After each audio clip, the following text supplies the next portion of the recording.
तो जो 10th class है, 10th क्लास के मैथमेटिक्स के वैसे तो मेन 4 पार्ट हैं वही पहले की तरह।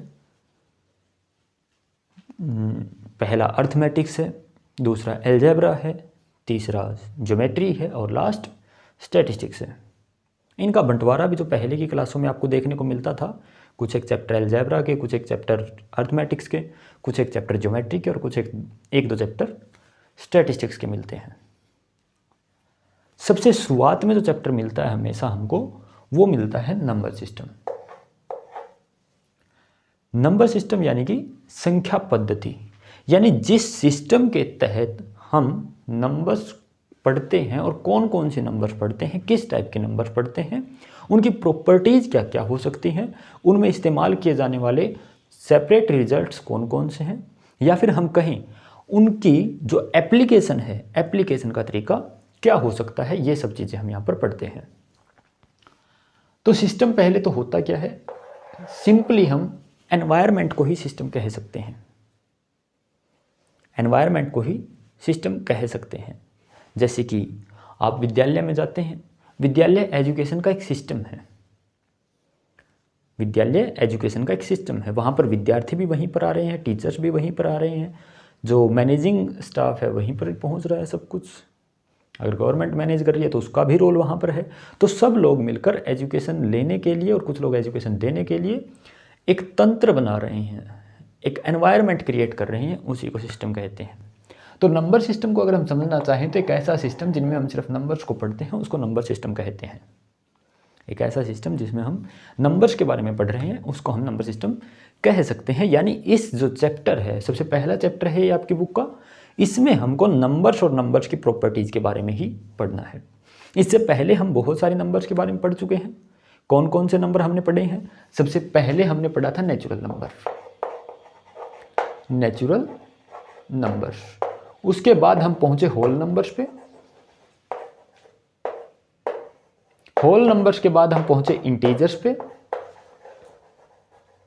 इंटीजर से आप पहुंचे रेशनल नंबर्स पे 8th क्लास में, और रेशनल से इरेशनल पे पहुंचे 9th क्लास में।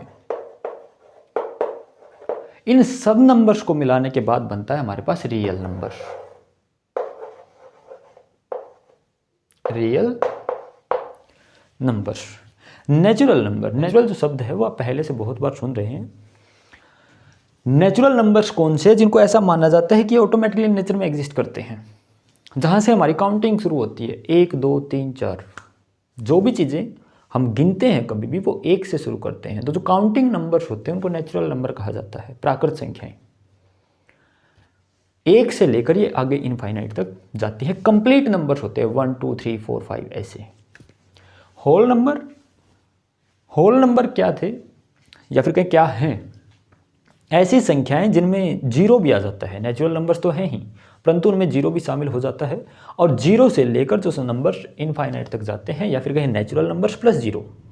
नेचुरल नंबर्स में अगर जीरो और ऐड कर दें, ऐड करने का मतलब वो नहीं कि जीरो जोड़ दे सब में, नहीं, उस ग्रुप में एक ग्रुप है 1 से लेकर आगे संख्याओं का, उसमें जीरो और मिला दिया। यानी कि पहले वहाँ पर एक रूम क्रिएट कर लो, उस कमरे में पहले सारी संख्याएं थी 1 से लेकर आगे तक, उसमें जीरो और आके खड़ा हो गया, उसको कहते हैं होल नंबर्स। उसके बाद इंटीजर्स। इंटीजर्स कंप्लीट नंबर्स होते हैं, पॉजिटिव भी और नेगेटिव भी। नेचुरल नंबर्स, उनके नेगेटिव और जीरो तीनों मिलकर के इंटीजर्स बनाते हैं। फिर आता है हमारे पास रेशनल नंबर। रेशनल नंबर्स ऐसे नंबर्स हो सकते हैं जिनको हम p/q की फॉर्म में लिख सकते हैं, यानी रेशियो से, सिंपल दो नंबर्स का जो रेशियो होता है उसको रेशनल नंबर कहते हैं। जहां पर p एंड q को प्राइम इंटीजर्स हैं, को प्राइम इंटीजर्स हैं। देखिए जब 9th क्लास तक हम पढ़ते थे तो सिर्फ ये पढ़ते थे कि p और q इंटीजर्स हैं, p और q इंटीजर्स हैं। यहां पर एक शब्द और ऐड हो गया, को प्राइम। को प्राइम को हिंदी में बोलते हैं सह अभाज्य। सह अभाज्य। सह अभाज्य होने का क्या मतलब है कि वो दो नंबर्स एक दूसरे के लिए अभाज्य का काम कर रही हैं। वैसे तो वो भाज्य संख्याएं भी हो सकती है, अभाज्य संख्याएं भी हो सकती हैं, लेकिन वो एक ही टाइम पे एक दूसरे के लिए अभाज्य बन रही है, या फिर कहें हम उन दोनों में कुछ भी कॉमन नहीं आ रहा। अगर उन दोनों में कुछ भी कॉमन नहीं आ रहा तो हम पहले बचपन से पढ़ते आ रहे हैं, छोटी क्लासों से पढ़ते आ रहे हैं कि दो संख्याएं ऐसी जिनमें कुछ भी कॉमन नहीं होता, उनका HCF 1 होता है। या फिर हम कहें दो संख्याएं जिनका कोई भी कॉमन फैक्टर नहीं है, उनको क्या बोलते हैं? को प्राइम नंबर। तो P और Q हमारे दोनों को प्राइम नंबर होने चाहिए, या फिर कहें हम दोनों जो P और Q है इनके बीच में कुछ भी कॉमन नहीं होना चाहिए, कोई एक संख्या ऐसी नहीं होनी चाहिए जिससे ये दोनों भाग होती हों। इनको क्या बोलेंगे? को प्राइम नंबर। ऐसे होने चाहिए कि सिंपलेस्ट फॉर्म हो, coprime integers and Q is not equal to 0। इन संख्याओं को क्या बोलते हैं? Rational numbers. ऐसी संख्या जिनको हम P बाई Q के फॉर्म में लिख सकते हैं are called rational numbers. P and Q are coprime integers and Q is not equal to 0। कुछ एक संख्याएं ऐसी भी हैं जिनको हम P बाई Q के फॉर्म में नहीं लिख सकते। जो संख्याएं रेशनल नहीं है उनको इरेशनल नंबर्स कहते हैं, जैसे √2, √3, √5, √7, √6। इस टाइप की जो संख्याएं हैं इन संख्याओं को हम इरेशनल नंबर्स कहते हैं, या फिर कहीं ऐसे नंबर्स जिनको हम P बाई Q के फॉर्म में नहीं लिख सकते उनको इरेशनल नंबर्स कहा जाता है। देखिए थोड़ा इसको ढंग से समझने के लिए मान लेते हैं हमारे पास ये नेचुरल नंबर्स थी, ये हमारे पास नेचुरल नंबर्स है, यानी 1 से शुरू होने वाली संख्याएं हैं, 1 2 3 इस तरीके से। अगर मैंने इसमें 0 और मिला दिया तो बन गई होल नंबर। नेगेटिव और मिला दिए, इनके नेगेटिव, तो बन गया हमारे पास इंटीजर।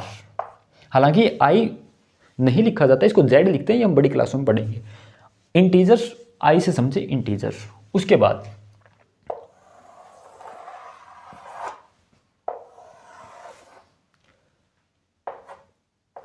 रेशनल्स।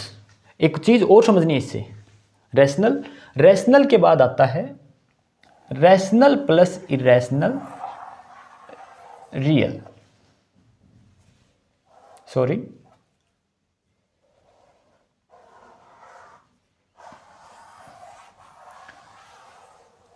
रेशनल है, ये है इरेशनल।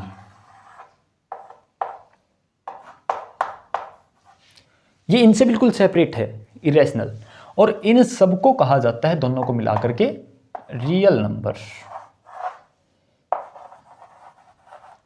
रियल नंबर्स, ठीक है। ये आप डायग्राम ध्यान में रखिए। नेचुरल नंबर जो है वो नेचुरल नंबर सारे के सारे होल नंबर्स है, होल नंबर्स में ही नेचुरल नंबर सारे के सारे आते हैं। उसके बाद सारे के सारे होल नंबर्स इंटीजर्स हैं, इंटीजर्स का ही एक पार्ट है होल नंबर्स। उसके बाद रेशनल नंबर जितने भी है उसमें ही इंटीजर्स हैं, यानी सारे के सारे इंटीजर्स भी रेशनल है, यानी 0, -1, -2, 1, 2, 3 ये सब के सब इरेशनल हैं। तो रेशनल है, सारे के सारे रेशनल नंबर है। बाकी जो बच गए ये इस टाइप के, ये इरेशनल है। दोनों को मिलाकर के कहते हैं रियल नंबर्स। रियल नंबर्स को अगर हम सिंपली बताना चाहें तो रियल नंबर्स क्या होते हैं? Rational plus irrational. कुछ एक रैशनल नंबर थे, कुछ एक इरेशनल थे, दोनों को कंबाइन कर दिया, उसको हम क्या बोलते हैं? रियल नंबर्स, वास्तविक संख्याएं। इन्हीं संख्याओं के बारे में पढ़ना, वो काम हम करते हैं किस चैप्टर में? नंबर सिस्टम में। एक ऐसा माहौल तैयार करना जिसमें हम सिर्फ नंबर्स के बारे में पढ़ते हैं, नंबर्स की प्रॉपर्टीज के बारे में पढ़ते हैं। ठीक, अब यहाँ पर आपके दिमाग में एक बात आनी चाहिए कि रैशनल नंबर और इरेशनल नंबर ये दो चीज़ें अलग अलग हो गई, दोनों को मिला करके रियल नंबर कहते हैं। क्या जो बाकी जगह बच गई वो भी किसी को रिप्रेजेंट करती है? रियल नंबर तो ये हो गए, ये इस पार्ट में और इस पार्ट में, ये रियल नंबर हो गए। इसके बाहर जो संख्याएं बचती हैं बाकी सब, वो होती हैं कॉम्प्लेक्स नंबर्स या फिर कहीं इमेजिनरी नंबर्स। इमेजिनरी नंबर्स के बारे में हम 11th क्लास में पढ़ेंगे। इमेजिनरी नंबर्स, रियल नंबर्स ऐसी संख्याएं जो एक्चुअल में एग्जिस्ट कर सकती हैं, रियल मतलब वास्तविक।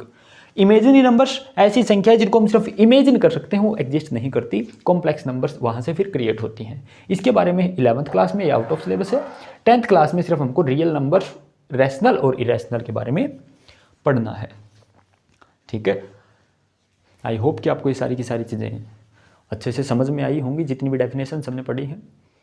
अगर यहाँ से कोई समस्या बचती है तो आप वो कमेंट बॉक्स में लिख सकते हैं।